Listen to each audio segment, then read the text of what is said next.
Hey there, Robin Kerrigan from YS Company is here to talk about resumes today. They are extremely important in this day and age when everything is done digitally. Gone are the days where you walk into a business, show them your face and hand them a resume, and then next day you're hired. Everything's done electronic, applications, resume submission. So how do you stand out amongst all of the others?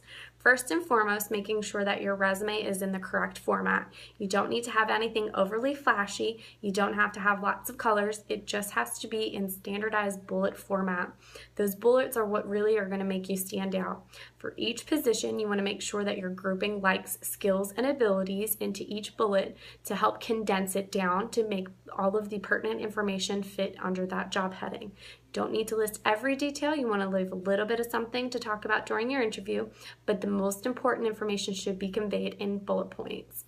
Everybody should have multiple resumes. You want to convey relevant work experience, not just all of your work experience. So if you're gearing yourself towards an administrative position, the bulk of your skills and abilities within your past held positions, you want to highlight those abilities that you've done.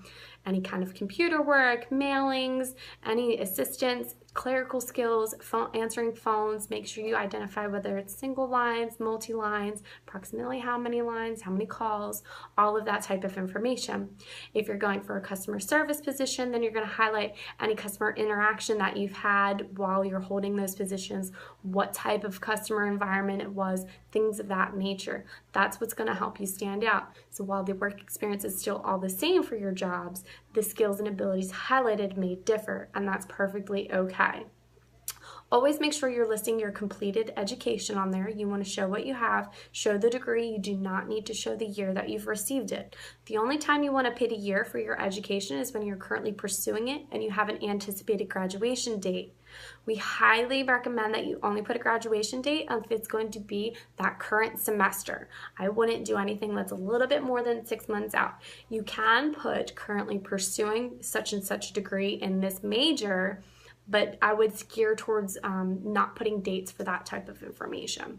Make sure you're not putting your address on your resume. I know it seems a little silly, but in this town where crossing the bridge is a horrifying event, some employers may be inclined to choose somebody that's local in town instead of choosing somebody from Leland, even though they could be qualified. I myself, I'm from Philadelphia and I've worked in the DC area. Commute to me is nothing. So when I first got here, I found that it was a little difficult for people to get over that. So take your address off your resume. You just want to have your contact information, your phone number, and your email address. Make sure your email address is a professional email address. That's going to be something where people can kind of look over. If you're applying for a professional job and don't have a professional email address, probably going to get skipped over for a position. Email is free. Set up a Gmail, set up a Yahoo, it does not matter, but have a professional email address. And when applying to jobs, make sure you're checking it regularly. That is the primary form of communication these days. You don't need to have anything flashy. You don't need to have any crazy colors.